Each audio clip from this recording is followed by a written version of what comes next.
Sanjeev Kathuria, and my teacher, Dr. Professor A.K. Kaur. And so we would like to start the, today's session. Over to our moderators, Dr. Yadav and Dr. Sanjeev, Dr. A.K. Kaur, to have, preliminary words, and then we start. So Dr. Dilip, first of all, I want to thank you for allowing me to moderate the first session. Dr. Hajra sir is available, or he will present later on? He's joining late. Okay, no problem, no problem. So I will start with you, okay? So first of all, I met you in several conferences, and you are one of the very effective both intervention as well as EP person, doing a lot of EP ablation as well as the device implantation, including the LV pacing and his bundle pacing, and expert in all type of intervention. I have seen in several peripheral intervention as well, including graft and all. But here the topic is physiological pacing and lead extraction. So without wasting time, Dr. Dilip Kumar is going to explain about the physiological pacing and lead extraction in current scenario. Dr. Dilip. Thank you, sir. Okay.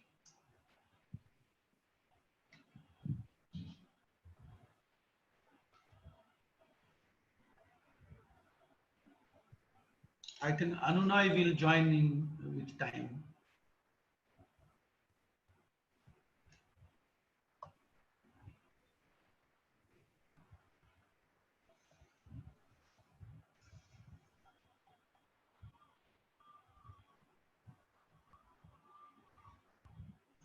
Great. We are able to see your slides. Yeah. Just 1 minute.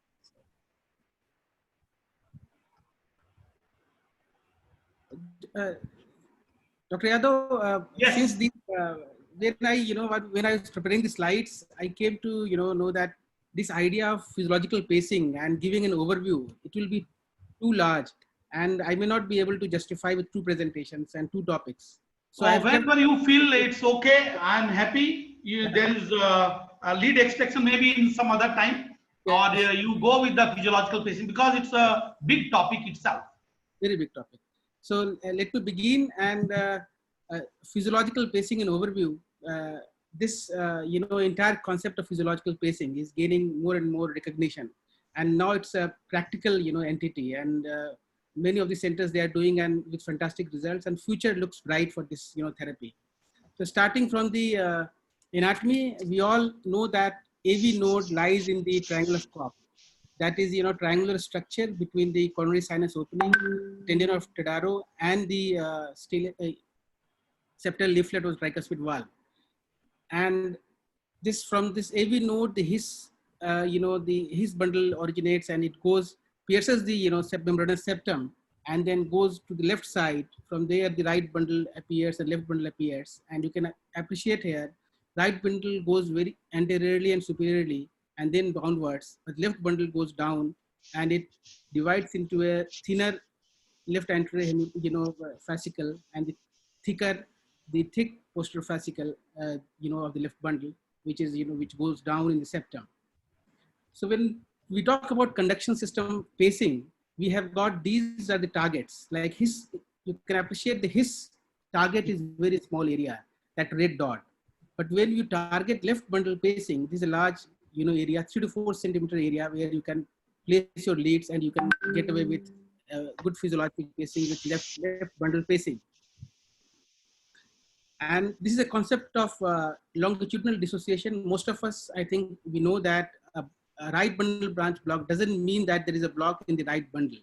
It is the block in the fibers destined to become right bundle in the His only. And in the left bundle branch block, this is the fibers destined to get into left bundle. Right in the His, there is a disease.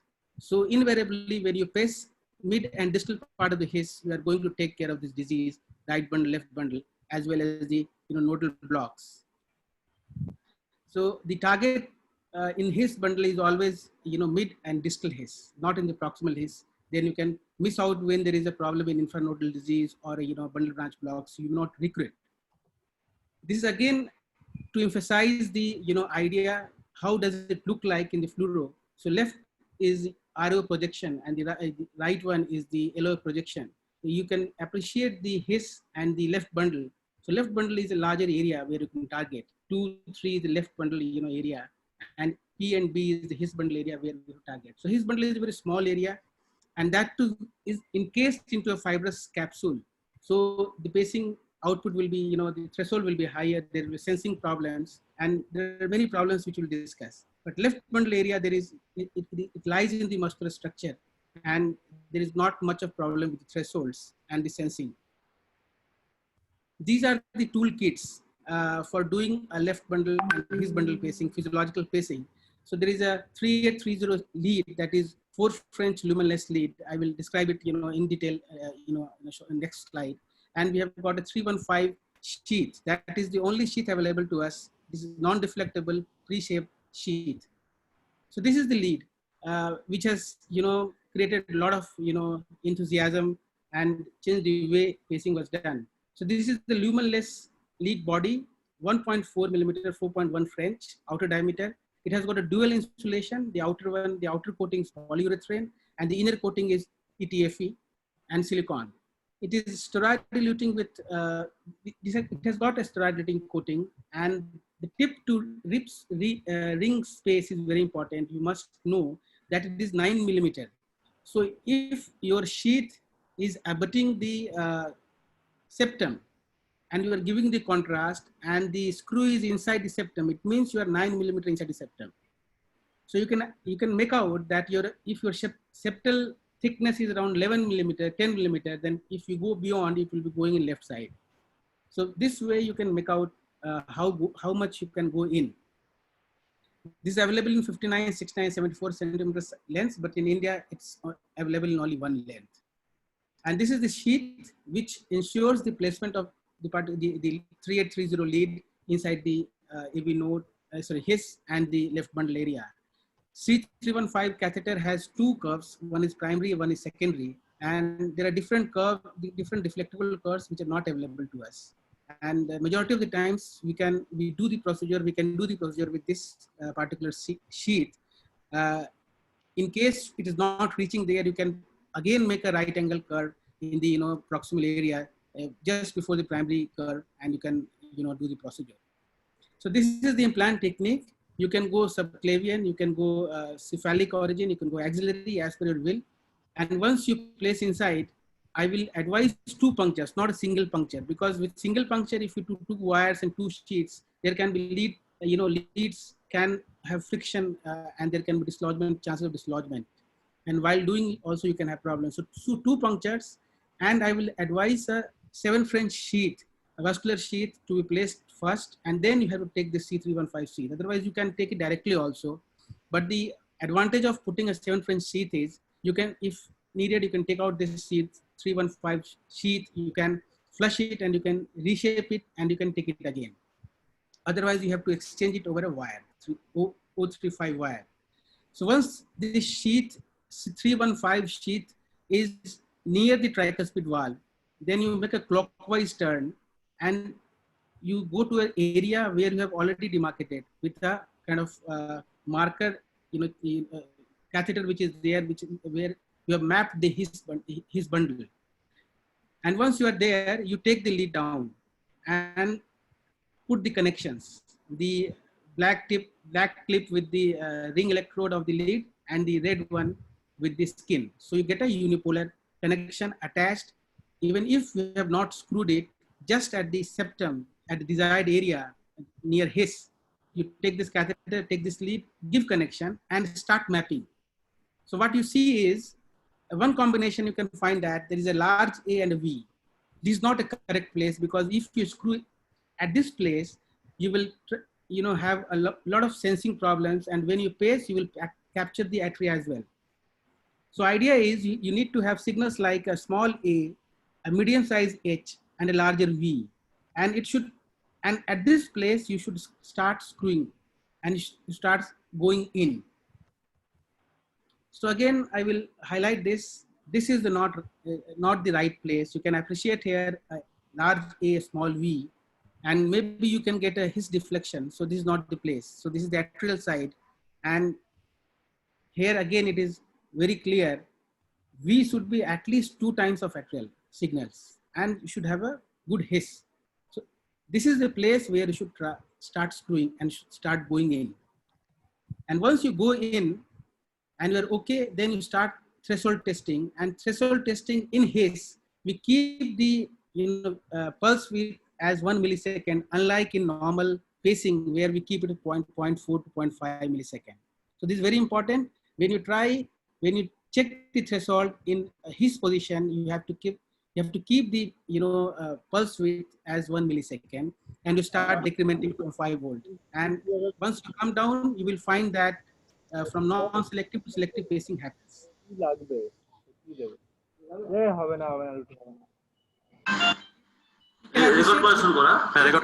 Appreciate here, once you come down to 2 volt and you see voltage, white QRS.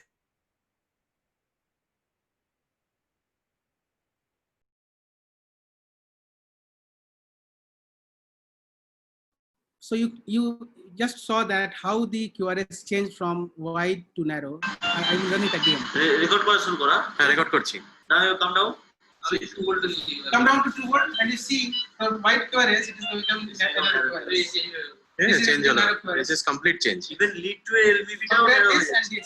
So this is how you get the from non-selective to selective pacing in His. Suppose you have taken the catheter lead down and you are not able to get a His signal proper, and you are not able to get a proper His position, then you go for a left bundle pacing. And left bundle pacing area is from the His to an image. If you draw an imaginary line from His to apex, then from His 1 to 2 centimeter down, you will get the left bundle area. So where you can see here in green, it is demarcated. So this small area, 3 to 4 centimeter is your target. But this area is much larger than the His area. So you can target it, and you can screw again, and you can see. I will take you through 3-4 cases. The indications of these cases you will appreciate. There was no other option, and how we did it will clarify more of His bundle and left bundle pacing. So this was a 71-year-old male. He has a right-sided abandoned lead, and the single chamber was done from right side, and his CRT from left was done 2 years back. And then unfortunately he had infection from left side. So CRT pocketed infection, which happened after 1.5 to 2 years. So what was there was no other option. You can appreciate there was an abandoned lead, single chamber was there since 2010. I did a CRT through left, and 2 years back, and there was an infection. So we thought this is a patient is the correct patient for left bundle pacing. Better to avoid many wires and many hardwares, so that chance of infection will be less. And this was the pacing on CRT. So CRT was giving this much of QRS narrowing, and with all the combinations. And ejection fraction was around 38% of this patient. So we didn't get a proper His signal in this patient, and you can appreciate here the position where we started screwing left bundle. You can I will urge you to see 1 or 2, 3 leads. AVR and AVL has to be discordant if you are at septum, and your basal septum 2, 3 AVF should be up, 2, 3 should be up. If you get an area in with a AVR, AVL both positive, it means it is in outflow tract. Don't go there and don't start screwing there. So once AVR and AVL is discordant and you get a W pattern in V1, so this is the area of septum where you will most likely to hit left bundle. So where you start screwing, going in. And once you go in, you can appreciate here again, I will go back to V1 and see the V1. There is a distinct W pattern. And V1 and V6 are adjacent. And look at the V1, what happens. This is a QR pattern appears, V1 to V6. And further screw, it becomes more narrow with frank QR pattern. So it means we have gone in and we have started pacing the left bundle. There are many characteristics and landmarks and markers to reach left bundle, and you are pacing left bundle. I will not go in detail, but this is how you get a W pattern turns into a QR pattern, and the QRS has become narrow. and left activation, what we call left ventricle activation time, right from spike to, R wave, tip of the R wave in V5. This is the LV, left ventricle activation time. And if it is reasonably within 80 to 90, it means you have hit the left bundle. So this was the position we got. And this was the ECG after the left bundle pacing of this patient. So this was the better QRS than the CRT QRS for this patient, fortunately. And patient is still doing well. This was a 55-year-old male with ejection fraction of 32%, NYHA class 3, and the patient had normal coronaries.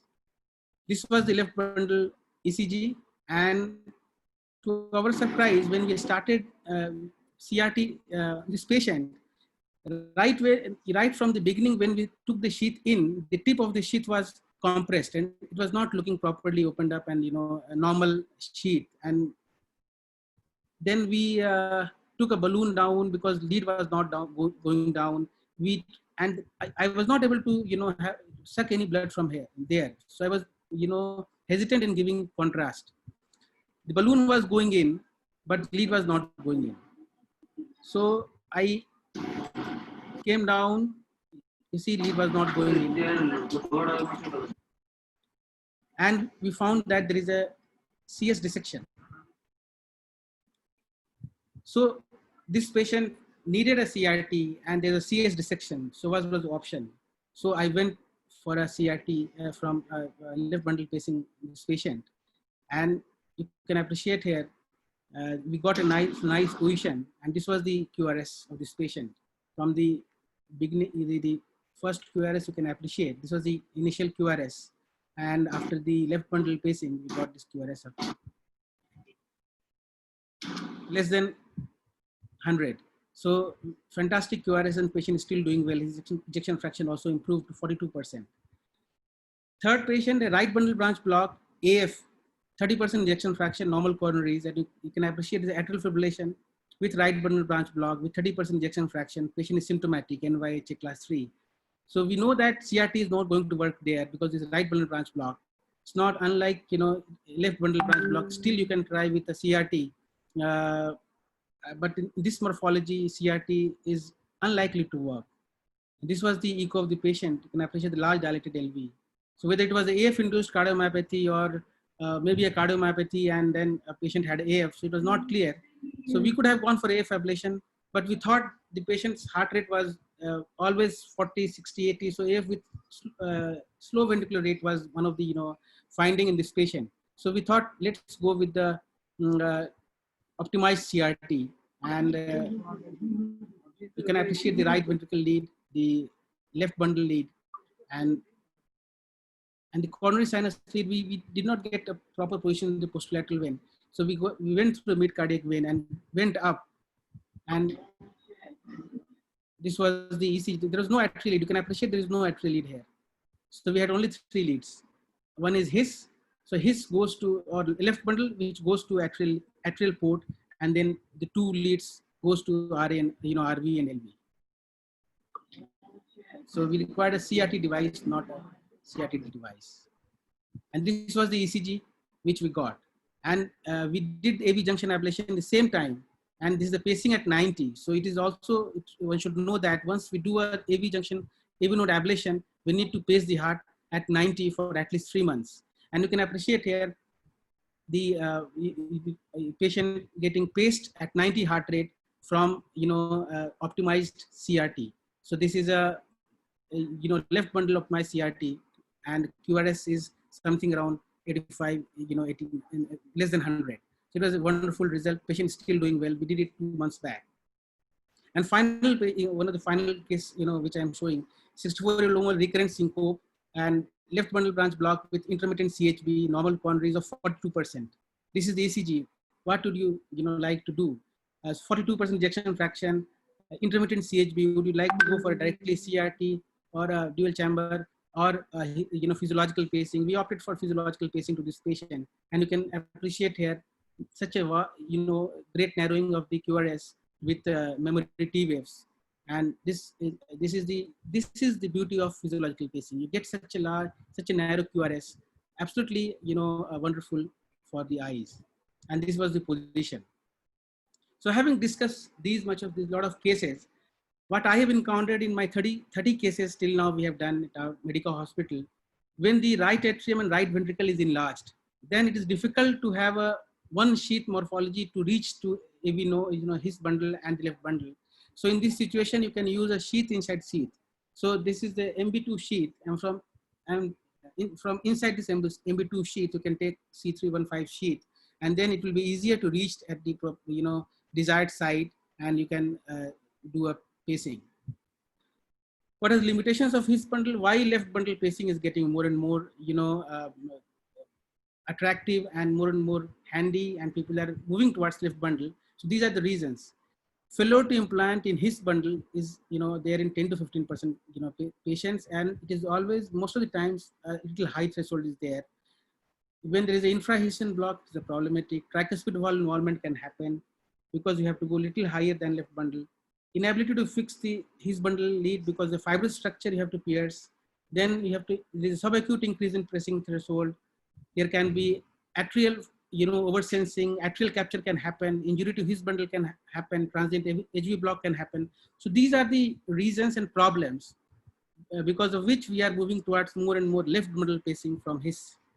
And we have got some data like his sync pacing where his CRT is better than BIV in terms of reduction in hospitalization and performance, physical performance of the patient.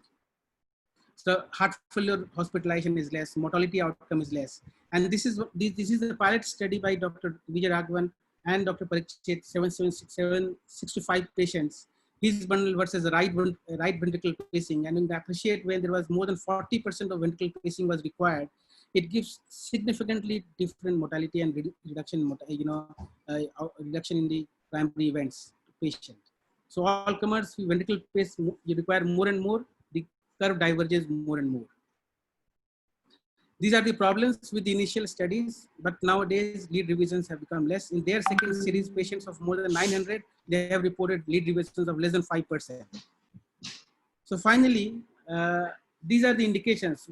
If we talk much about his bundle, left bundle, physiological pacing, one would try to ask, what is the recommendations? Where are the guidelines placed?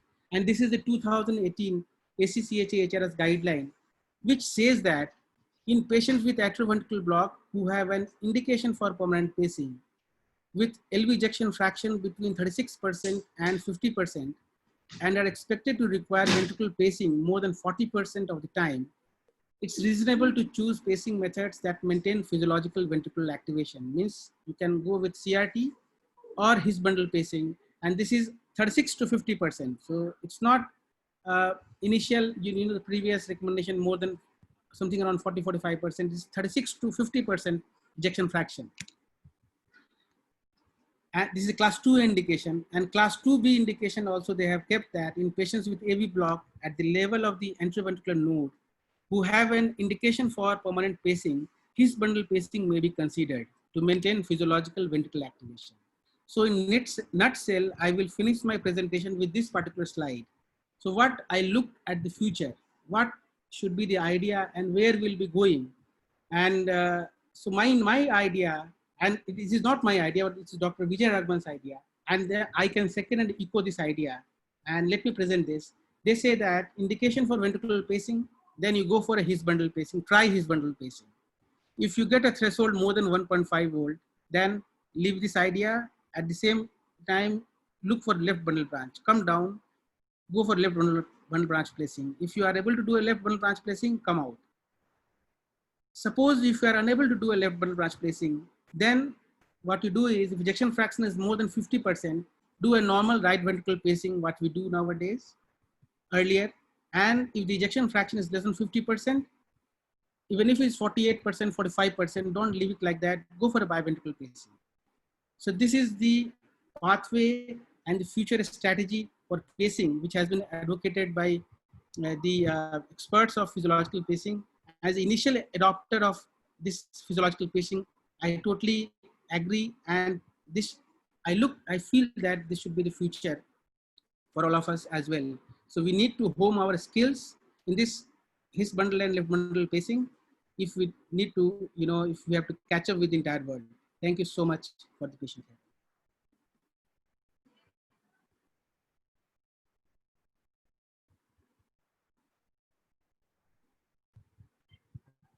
Yadav sir, you're unmute. You unmute yourself. Yes, I have unmute.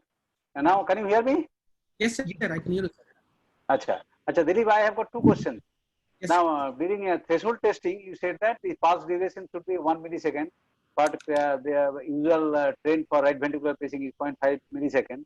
And what is the usual threshold? It should be same like less than 1 volt, or it should be less than, acceptable, it is even less than 2 volt.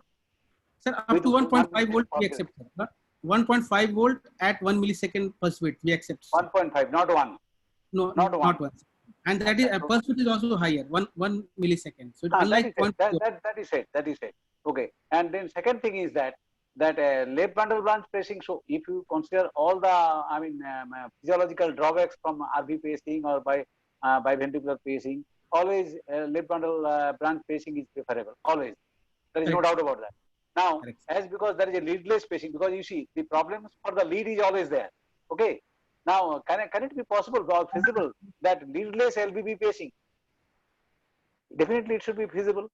Leadless LBB pacing. Yes, sir. Leadless LBB pacing is very difficult, sir, because you see, the problem for the lead is always there. The lead has to go inside to hit the left bundle.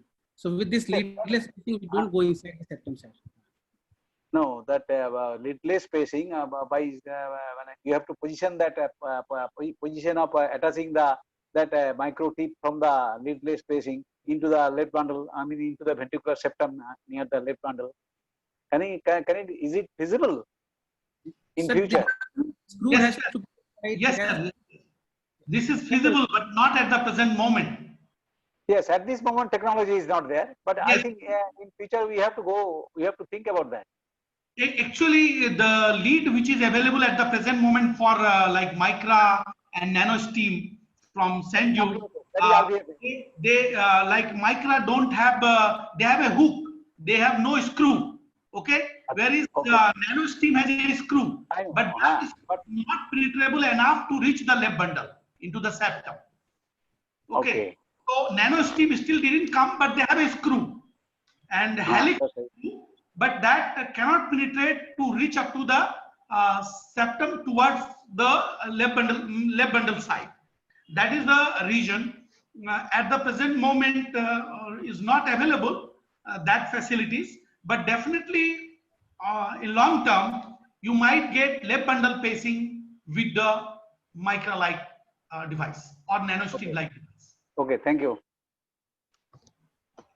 Yes, Dilip, do you have any follow-up problem in any of the patient like leads? Because, you know, the problem of 3830 is that it's not a steroid eluting lead. It was dipped in steroid. So while taking out and sometimes, you know, we have to mop and then again reintroduce. So because you have not got the right position and threshold is not good or not capturing properly. So many times, what I got that one of my patient where I did the LV pacing in complete heart block, threshold gone up to at 1 millisecond 4.5 volt. And although I have kept on higher pacing rate, higher pacing voltage, and the patient is having a paroxysmal AV block, so I made the pacemaker to AIR. To DDDR mode, that is managed ventricular pacing on with the long AV interval, so that only when required, because the patient's longevity of the pacemaker got shortened now. So do you have any of these follow-up of this patient of 30 patients who ever lead any threshold change in left bundle pacing? All you have done is the left bundle pacing, or some of them are his bundle pacing as well? I did initially his bundle, 2 patients are on his bundle, but after these 2 patients, I shifted to left bundle pacing. So I try for 5-10 minutes, and majority of the times it is difficult to get his, and I go to left bundle pacing nowadays. And touch wood, we have not got any problem. Problem happens only during cath lab when you don't get. So initial 1 or 2 cases which you know I attempted, there were 80 years, 85 years, and huge right atrium. I was not very clear about what are the, catheters we can, take extra, like if we take a MB2 sheath, and through this MB2 sheath, if we take a CS 315 sheath, this sheath, it can go and reach the position. So I failed in initial 2-3 cases, but later on when I came to know, and it became handy. So when I knew the hardware, then I preferred going for left bundle pacing only. And his bundles, many times you reach right at the target, but you are getting a threshold of 3, 2.5, so it is not suitable. So only 1 or 2 patients I have got his bundle, and rest all patients on left bundle. And my observation is patients on left bundle pacing, the lead is too much, robustly anchored there, and it's difficult to even take out these leads. Many times we screw in, we go inside, and we find that there is no threshold. Then we want to come it out, and it's not coming. So we have to kind of do some maneuvers to bring it out. So the anchorage is extremely good, unlike our normal lead. Dr. Kumar, I think also I have got another question. Dr. Kumar, I have got another one question. Now, the common indication of physiological pacing is dilated cardiomyopathy with reduced left ventricular ejection fraction. Okay. Now, in DCM, whether it is ischemic or non-ischemic, the ventricular septum is thin. It is there is a lot of fibrosis. So, how you are going to have some challenge regarding this putting the electrode, the screen or whatever it may be, because the septum is thin and it is fibrous. Very relevant. Very relevant questions. That before going for physiological pacing, we do echo in all cases, and if you find that there is a fibrous septum and thin scarred septum, we avoid going for a physiological pacing. In this case, it's difficult to pierce through the septum. So if that is a common problem in DCM. I mean, that is one of the indication for LVP pacing. Yes, sir. It is difficult to take the lead down inside the septum. But if the septum is 10 to 11 millimeter thick, and then you find that scarring is not very huge, and more burden of scarring is not there, then you can try it. But otherwise, the thin scarred cases, when the upper septum is scarred and thin, so it is unwise to go with this left bundle pacing. I think CRT is better option in these cases. Yeah. Can you give me some idea about the cost factor? No, you can try slightly down to capture the left posterior fascicle. You have to go slightly down in the septum and try to capture the left posterior fascicle rather than left bundle. Okay. But you may not get the desired, but you can still get the QRS narrow by doing the anodal stimulation simultaneously with the proximal of the. Now, Dilip, what is the cost factor vis-a-vis BVI pacing, usual BVI pacing? So this is, you can do it in Swasthati scheme in West Bengal, sir. So there is an additional 50,000 rupees, and Swasthati scheme, I think we are doing many cases. So additional 50,000. Yes, sir. Okay. If I have a comment to make. You talked about CS getting dissected. Even if the CS is dissected, as a rule, most of the times you'll be able to reassess assess the CS, and you'll be able to get in. Even if it is dissected on table, if you're using a thinner 014 wire, most of the times, dissected septum, dissected CS also, it might not be that difficult to put the lead. It might just take some time more. And the other thing which you showed from the MC, from the middle cardiac vein, but that's a very good important technique, because the middle cardiac vein ultimately reaches the lateral wall in many patients.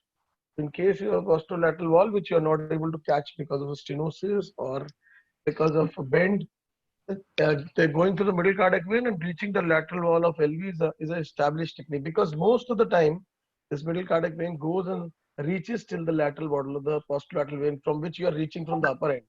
So yes, you can try. This technique is to be tried, but this technique can be done, which you did because this is, I don't think so you would have chosen a middle cardiac vein per se. You would have chosen a vein. I didn't find a good PLV vein. That is the reason. Yeah. Five of the patients, they have got middle cardiac vein and RVOT placement, because I didn't go very lateral in middle cardiac vein in 5 earlier patients. And I chose the right RVOT to have a separation. And believe me, these patients were kind of super responders. And I have written a manuscript and I have sent it already for publication. Middle cardiac vein with RVOT is a good option. It's a fairly good option, and you get a reasonably good result if you don't get a PLV vein, I think. Because this is almost reaching the same place which you would have reached with the posterolateral vein. Almost the same. And in the third case which you showed, LV pacing, I think that was a good candidate for LV pacing once again, because you were having an ejection fraction of 40-45%. 40%, that's what you said. So there the demarcation became easier for you because it is requiring pacing and its ejection fraction is good enough. And the left bundle pacing scores over the CRT which you were thinking in that case. I think doing a left bundle pacing per se because of the indication also becomes stronger. Dilip, one more thing. So where you will target this left bundle pacing or his bundle pacing, physiological pacing? What are the indication your clinical practice? That's what I showed these cases. If we get a RBB morphology with DCM. So one is failure to implant the CRT because of left bundle. Left CS lead you could not able to put. Either you dissected or you have not good branch to put the lead, or you fail to put the lead. One. Second is I think those who are non-responder with the standard CRT. Am I right? And those who are not a candidate for CRT like right bundle branch block. Dilip. With LV systolic dysfunction. Okay. Dilip, Dr. Hajra here. Yes, sir. Can I finish my presentation? We can have a discussion because I have another thing, because you know Pandey is very sick. Okay. Yes, sir. So, sir, if you give me permission to share my screen. Okay. So, Dr. Anunoy will introduce you, sir. Yeah. No introduction, so I can go straight away. Yeah, but Dr. Anunoy is already.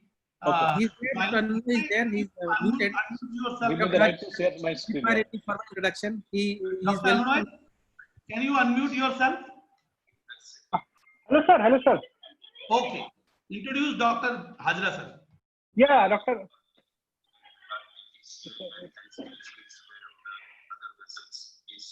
His introduction is. Dr. Hajra is a director and head of department of cardiology in AMRI Hospital, Kolkata, and he will be talking today on implantable cardiac monitors and leadless pacemakers. Dr. Hajra, please. Host, give me the sharing right. So I cannot share my screen. Dilip, you unshare and then. Dilip, you unshare? I will stop sharing. Okay. Yeah. Okay, so today, friends, I'll be speaking mainly on leadless pacemaker, and if possible, I'll speak a little bit on loop. Now, there are external loop and internal loop. Mostly I use for device to reduce the shock longevity of the device, to increase, and inappropriate shocks to decrease, detect atrial fibrillations, and unexplained syncope. And today's talk, most of you have heard this before, and this is basically for extended indications, along with where the single chamber pacemaker is indicated, for example, lead endocarditis, repeated pocket infections, post-TAB heart, post-mechanical AVR MVR, who is on oral anticoagulant. You do not want to stop them, and he is having high INR because of previous stroke, previous valve thrombosis. You cannot stop it. You do not want to stop it, and he needs a single chamber pacemaker, that is VVI. You can think of a Micra. Post PCI on triple antiplatelets, you have done a left main PCI. He was having cardiogenic shock. He has a high risk for stent thrombosis. You don't want to stop antiplatelets, especially if he's got a history of AAP in the past, who is on oral anticoagulant, double antiplatelet in the first few weeks, and you want to implant a VVI pacemaker for some other reason. Pacemaker infection, fistula line, you will have access problem, very elderly people, and you have to understand that nowadays we implant this large bore femoral vein device that includes AngioVac, which is available in Delhi. It's not in Calcutta. This is a device where you put 32 French sheath in the RA. If you have a RA thrombus or IVC thrombus or LA thrombus where the patients are not feasible for the surgery, you can give a suction, huge amount of blood will come. But the arterial, you go through the filter, so the pump filter it and put it in the femoral artery by 18 French sheath. So this Micra, AngioVac, LA closer device team, here you need to have a good venous puncture. And once you do a venous puncture, low and medial, you enter with a 6-pen sheath. In a 6-pen sheath, if you take it out one more time, if there is a spot, take another puncture, because if you puncture any major artery, there will be hematoma, there may be pseudoaneurysm formations. So better to avoid and to go for a second puncture. Usually in the temporary pacemaker or up to 7, 8, 10 French or venous, we do not do this. But if you go for angiovac or a ECMO or any venous large bore sheath, you please do that. So SPART, take another sheath. If it is a continuous ooze, you know you have entered the vein. Right is usually preferred. Switch right pacing to left. If you have a pacemaker from the right, better to switch the temporary pacemaker to the left. And this temporary pacemaker usually works as a piggybacking. And if you really want to use ProGlide, fine. But nowadays we do not use any ProGlide, whether it is angiovac, exit manually, give a figure of 8 compressions, heparin, bivalodin, argotraven, all are okay. Stop NOAC, usually stop NOAC, but you continue warfarin. Angio the iliacs, okay. If you really have some dialysis in the past, some pacemaker in the past, you can land up with trouble. You can always dilate it or go to the other side, or you can go for the internal jugular. This is not the device which is implanted through the subclavian vein. So except subclavian vein, right internal jugular, left internal jugular, both femoral iliac cut down. I have only one experience of doing in pediatric, about 8 years age, VSD, complete heart block in Jipma.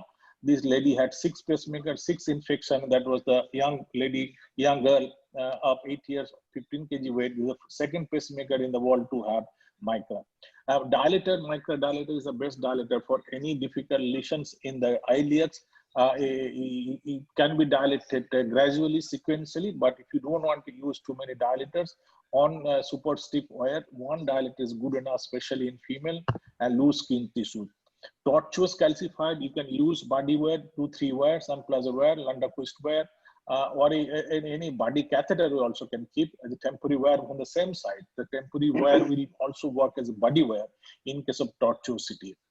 So the delivery of the device is very nice, and you have a visual impressions like BMB, balloon dilatation of the venous valve sometimes required. Sometimes these valves are calcified, especially in hemodialysis patient. You have to pre-dilate these veins with a 6mm balloon, and you can use this sheath for retrieval of the big device from the venous side, like ASD closer device or VSD closer device, or Dr. Jadhav is familiar with. And this sheath is so nice, and the dilator is so nice. You can use this dilator for ECMO. Start from above. If you have reached the RA apex, you go to the SBC RA junction. Always start from above. Never try to deliver the Micra from your IBC to RA junction. And gradually you bring it down, rotate clockwise, anti-clockwise, forward, backward, side to side. There are 6 movements. And I mentioned it is the pacemaker which is implanted, not angio. Go for RO, LA angio. If you have LA angio, the septum will come as a structure from 11 o'clock to 5 o'clock. From 11 o'clock to 5 o'clock, you divide into 3 parts. Upper part you should avoid. Below 2/3 parts you can take for this Micra device. And this Micra usually they have a very rich tendini. Anywhere between 2/3 lower septum, a Micra can be deployed, and the chance of pericardial effusion is very less. But Apex is initially in IDE trial, Apex was the preferred one, but nowadays we do not do Apex because of the rupture. Always look for the kinking. If you have a kinking, you cannot deliver Micra. Always take it out and massage the Micra sheath outside. If you massage like any guiding catheter in the coronary, he will be able to deliver the Micra again. Continuous flushing, it is not the thrombus in like LA closer device like Amplazar or Amulet or Watchman in LA, where the thrombus can cause stroke. Thrombus is not an issue if you give 100 units per kg. The thrombus will cause some problem with the tether, the thread, or it will generate some kind of resistance or some kind of interference at the Micra teeth. We may not get the threshold. So you take it out, wash it, and go again. Release and capture. If you are not happy with threshold, it should be less than 1 always, because it is a single chamber pacemaker. Life is around 11.8 years, and if you go above 1.5 volt, obviously the lifespan will be compromised. You can always take an angiogram, and IVS better, and so this is the iliacs. and this is the multi-purpose. So this is RO. So RO you can give as hand injections, not a powerful injections, just to have some visual impressions or a lighthouse where you can direct your sheath, because if you have too many leads like what Dr. Dilip was showing, it may be difficult to navigate and it will be very difficult if you give too much of pressure. Suddenly it jumps from the lead which we have placed and suddenly jumps into the LV apex. So be careful and you have to know the destinations. The final path is very easy. So we can always start like a BMV, put a wire in the SVC, and it's not necessary that it has to be perfect wire positioning. And once you put this MP catheter, then employ the super strip. And on employ the super strip, you can always deliver this micra and keep your micra, as I said, in the middle of the RA. So there will be a ring of the micra tip, which is black.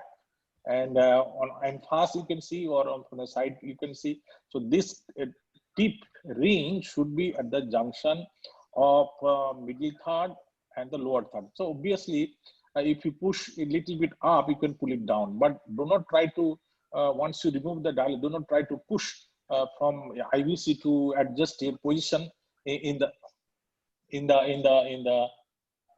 RA. So I think just a minute. I think I lost. Can you hear me? Yes. I think just a minute.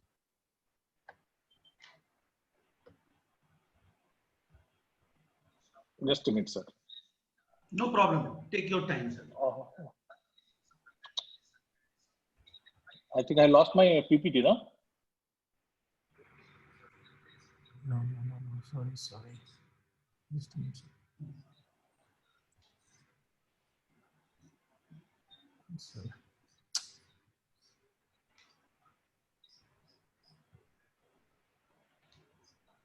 Just a minute, sir. I think okay. Yeah.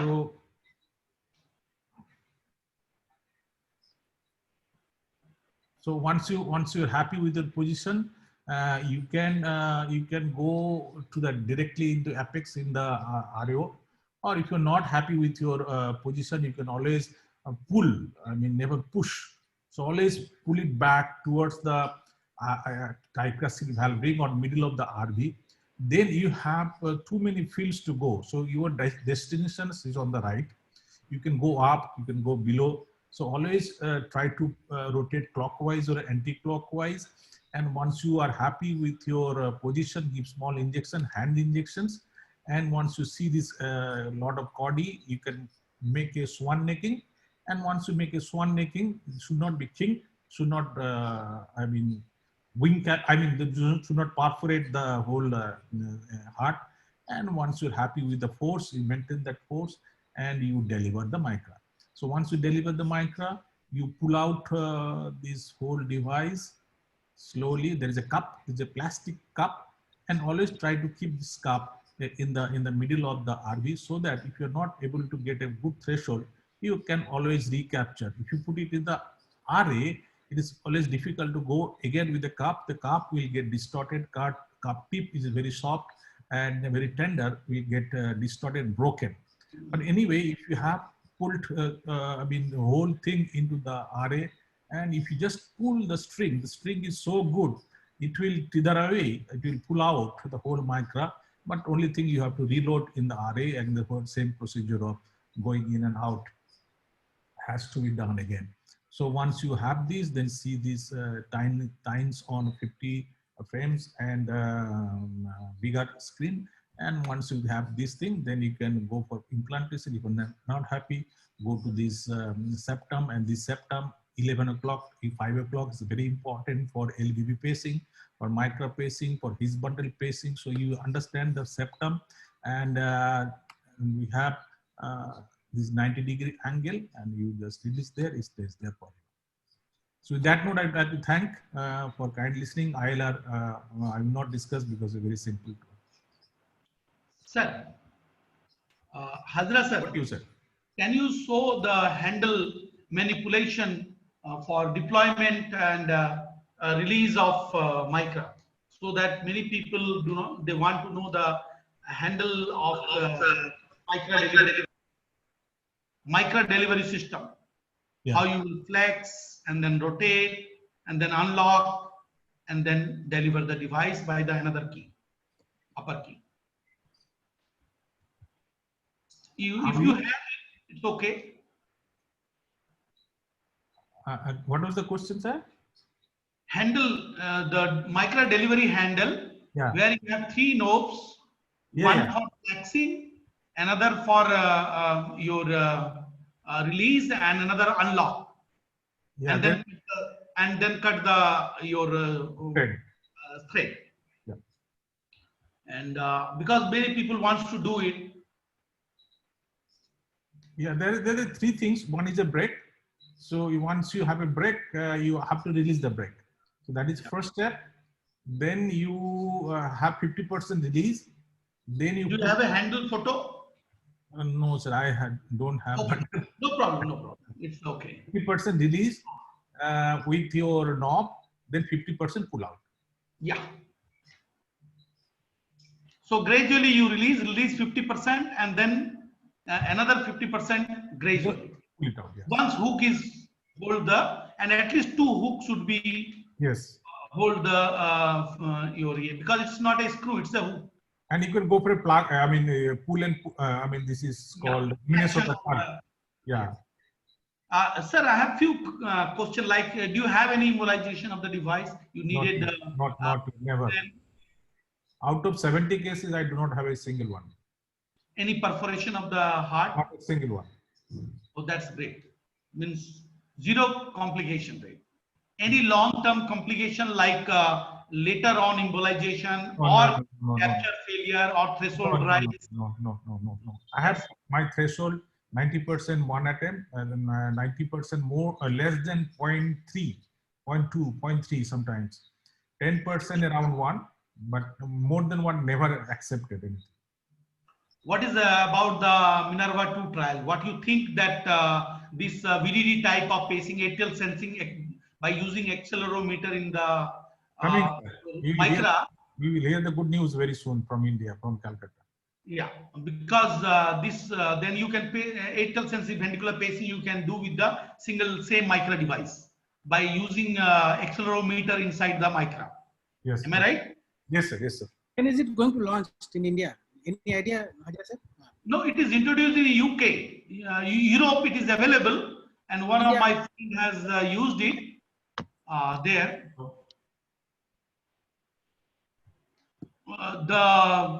How much safe in sensing the dual chamber by accelerometer? Dr. Hajra, I think he has got other meeting. Yeah. Sir, Yadav sir, VDD mode on this where Marvel 2 study you are talking about, no? Yes, Marvel 2 study.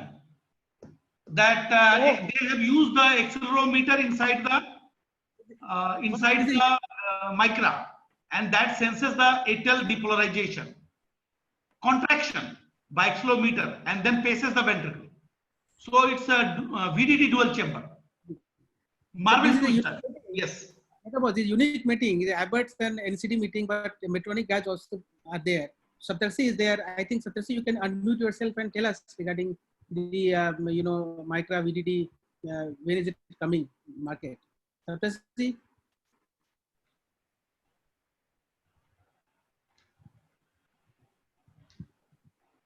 Maybe I think he has joined, but he's somewhere around.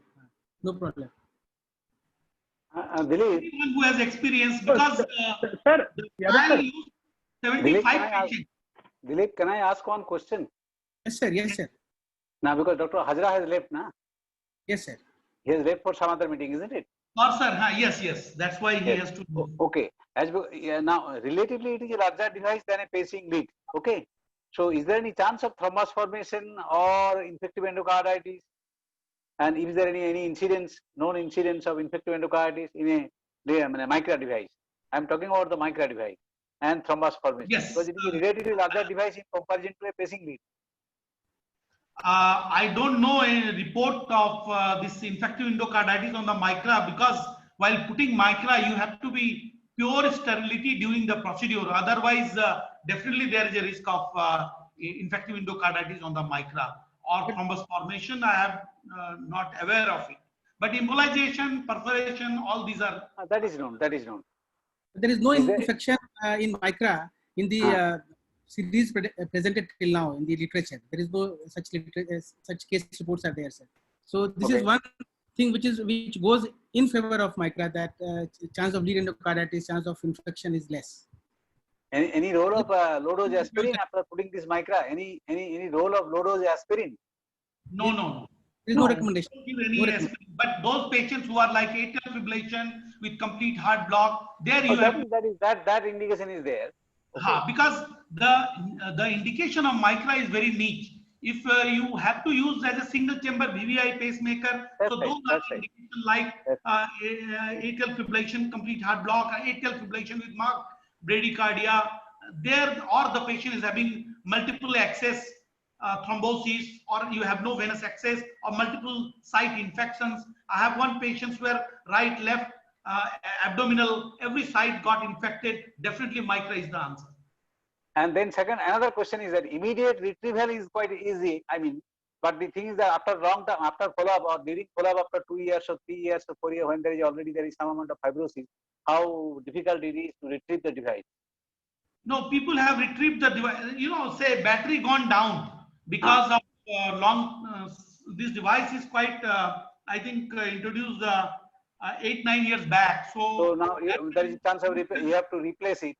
Yes, you have. There is a hook, you can snare it, no problem. Okay.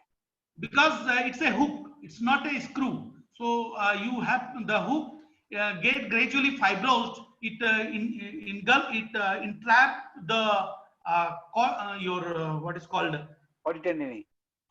Not chordae tendineae. Your muscle, the fibrous muscle, they basically entrap there. So these hook are like spider-like hook. Okay, that's right. So you can retrieve and you can put another device. People have done that, or you can keep the device there and put another micra. Okay. Thanks, Dr. Jadhav. Okay, sir. Any? I think question from any other? Yadav sir, why do you feel that these patients never develop endocarditis? No, they can develop. That's why I'm saying, because if you, while implanting in the venous puncture and then contamination, that's why these patients, when they introduce when you put the device, make complete sterility there. That we always follow in every patient. That is applicable to all pacing, all types of pacing. I think, but there was a study in JC, they showed that these patients develop bacteremia or some device infection, but it always resolves with treatment. This device never requires retrieval. Yeah, it can develop definitely, but if you maintain the proper sterility, the chances of infection, like there is no pocket, so no infection. Infection on the device can rarely occur. So I think in infective endocarditis, where you cannot put, you have to take out the device. Either you can use epicardial lead, or best nowadays you can use micra. Is there any chance of developing pulmonary arterial hypertension, thromboembolism, repeated small amount of thromboembolism for a long time? No need of oral anticoagulants or NOACs, no need, unless patient is indication for NOACs or oral anticoagulation because of valve disease or because of atrial fibrillation. It's very small device, the weight of a coin, and hardly cause any problem. No report of pulmonary embolism or thrombus formation with this device. So no need of aspirin or NOACs.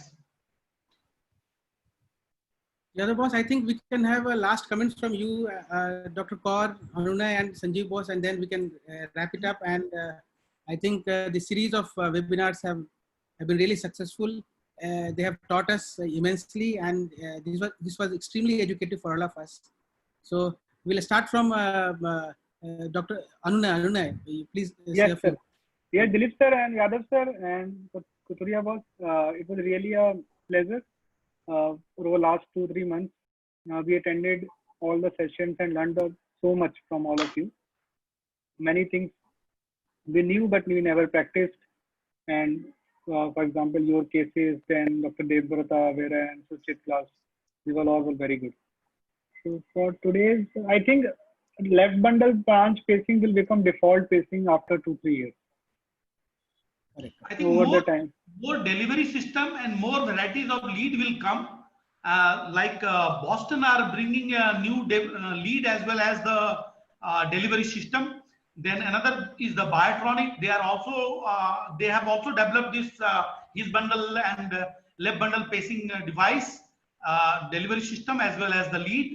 And your St. Jude also deliver. They are trying to use the same lead, 2088 leads, but with a new delivery system with a mapping of his bundle by the electrode at the tip of the delivery sheet, and sheet can be flexed and they can be manipulated by the like 304 delivery sheet, which is not available in India. I think that is the new commerce in the field. Then we have more options, more experience. Then definitely, then another problem is the steroid eluting, because these are deep in steroid. It's not a steroid eluting lead. So I got one of the patient having increased threshold, which other patient may not. And while mopping out, you may dislodge this steroid also. So these are the problems, but I think new generation of leads and delivery system will make life easy, and definitely physiological pacing will be the default pacing in future.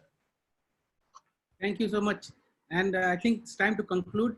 And I turn it over to Souvik to have final word and word of thanks, maybe to everyone. Souvik, your words, and then we'll conclude. You unmute yourself. Unmute yourself. You unmute yourself. Okay, before I comment, I'll request Sanjeev sir to share his experience about the entire series. Is there? No, I'm there. See, I feel that over the last 2 months, it has been very good sessions, because it has been a lot of learning for us also, because you tend to learn every day from everything which you're talking about. At the same time, I totally agree with Ananya that I think left bundle pacing will be the future in any cost. I don't think so that his bundle pacing might be replacing the normal pacing for sure, because of the fact that you have issues with the threshold and the fact that long term it might not be that feasible that people can be left to the his bundle pacing. That's what I feel. So I think left bundle pacing is going to be the future, and I feel that whatever Dilip and your team has done in the last 3 months is commendable, simply because of the fact it's just not just the pacing, but we've talked about a lot about ICDs and every other aspect, and it has been some case-based learning also, so it has been quite good. It's good, and tremendous effort by Dilip and your team. And you should have it again after 6 months. Great. Yes.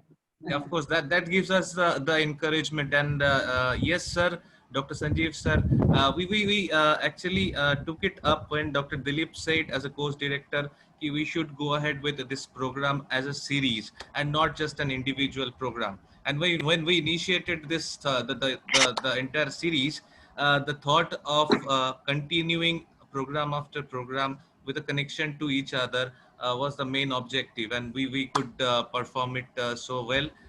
Thanks to Dilip sir that he allowed us to partner him in his endeavor, and thanks to all of you for guiding all of us and teaching all of us.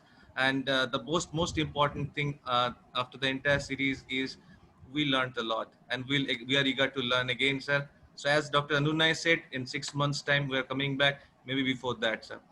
Thank you so much from our end. Yeah, sir. Thank you. Thank you, everyone. Thank you. Dilip sir. Yes. Dilip sir, where did he go? He got disconnected. Okay, sir. Thank you so much. A very good. Yes. Nice. We have learned a lot with each other. Thank you. With this, we'll conclude the entire series of device update 2020. I guess Dr. Dilip has got disconnected. So thank you so much. Thanks all the faculties, and thanks all the participants for making it a very fantastic show. Thank you and have a nice weekend, sir. Thank you. Right.